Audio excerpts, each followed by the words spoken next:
ગાંધીનગરમાં વરસાદી માહોલ છવાયો છે। ગાંધીનગર શહેર અને જિલ્લામાં વરસાદ, ગિફ્ટ સિટી સહિતના વિસ્તારમાં વરસાદી માહોલ છે। અડાલજ, શેરથા અને પેથાપુર તથા ભાટ વિસ્તારમાં વરસાદ વરસ્યો છે તો વાતાવરણમાં ઠંડક પ્રસરી છે, આહલાદક વાતાવરણ સર્જાયું છે। ગિફ્ટ સિટી સહિતના વિસ્તારમાં ગાંધીનગરમાં આજે વરસાદ વરસી રહ્યો છે। સવારથી જ વાતાવરણમાં પલટો આવ્યો હતો અને 12 વાગતા ધીમી ધારે વરસાદની શરૂઆત થઈ। संवाददाता हिरेन राजगुरु लाइव जोड़ाया है। हिरेन, आप क्या विस्तार में उपस्थित छो અને ત્યાં કેવો માહોલ છે, કેટલો વરસાદ?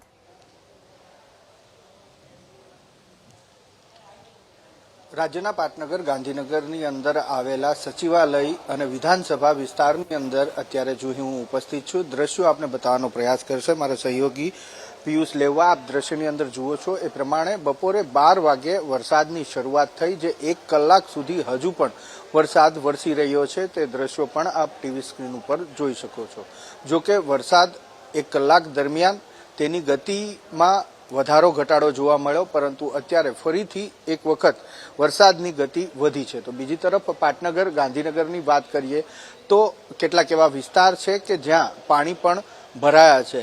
ગાંધીનગરની અંદર આવેલું એસટી બસ સ્ટેશન વિસ્તાર હોય જ્યાં પાણી ભરાયા છે, સેક્ટર 3, સેક્ટર 2 આ કેટલાક એવા વિસ્તારો છે કે જ્યાં પાણી પણ ભરાયા છે। જો કે મહત્વપૂર્ણ બાબત એ છે કે માત્ર ગાંધીનગર શહેર પૂરતું નહીં, પરંતુ ગાંધીનગર જિલ્લાની અંદર પણ આ રીતનો વરસાદ છેલ્લી 1 કલાકથી વરસી રહ્યો છે, જેના કારણે ન માત્ર ખેડૂતો ખુશ થયા છે, પરંતુ શહેરવાસીઓ, પાટનગરની અંદર રહેતા લોકો પણ ખુશ થયા છે। કારણ કે ઘણા લાંબા વિરામ બાદ છેલ્લા 2 દિવસથી ગાંધીનગરની અંદર વરસાદ વરસી રહ્યો છે। જે બફારો અને ઉકળાટનું વાતાવરણ હતું તેની અંદર શહેરીજનોને ચોક્કસથી રાહત મળી છે। તો ખેડૂતોની વાત કરીએ તો ખેડૂતો માટે પણ જે વાવણી કરી હતી તેને પિયત આપવાનો આ પૂરેપૂરો સમયગાળો હતો અને એ જ સમયગાળામાં આ રીતના ન ધીમો ન વધારે કહી શકાય એ પ્રકારેનો મધ્યમ વરસાદ વરસ્યો છે, જેના કારણે એક પિત પણ ખેડૂતોને થઈ જશે, જેના કારણે ખેડૂતોમાં પણ ખુશીનો માહોલ જોવા મળી રહ્યો છે। રહી વાત પાણી ભરાવાની, તો આ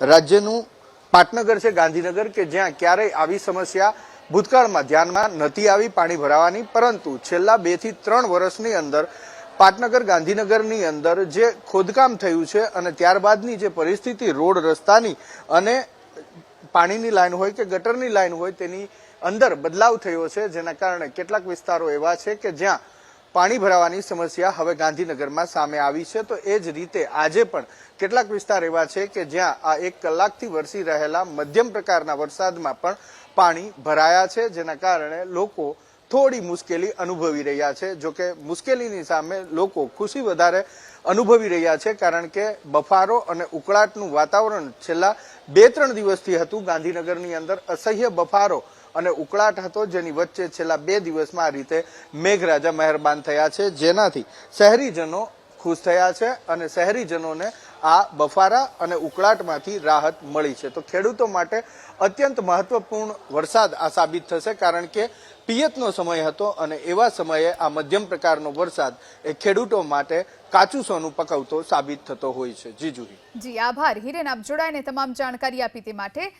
તો અત્યારે ગાંધીનગરમાં વરસાદી માહોલ છે, છૂટાછવાયા વિસ્તારોમાં વરસાદ વરસી રહ્યો છે, હળવો વરસાદ છે, જેના કારણે વાતાવરણમાં ઠંડક પ્રસરી છે। આ તરફ અમદાવાદના દ્રશ્યો આપ જોઈ રહ્યા છો, અમદાવાદમાં પણ વરસાદી માહોલ છવાયો છે। નરોડા વિસ્તાર, આ સાથે આશ્રમ રોડ વિસ્તારમાં વરસાદી માહોલ, બંધ ચાલુ વરસાદ થાય છે, જેના કારણે લોકોને ઠંડક મળી છે અને ગરમીમાંથી રાહત મળી છે। આ તરફ ગાંધીનગર શહેર અને જિલ્લામાં પણ વરસાદ વરસ્યો છે।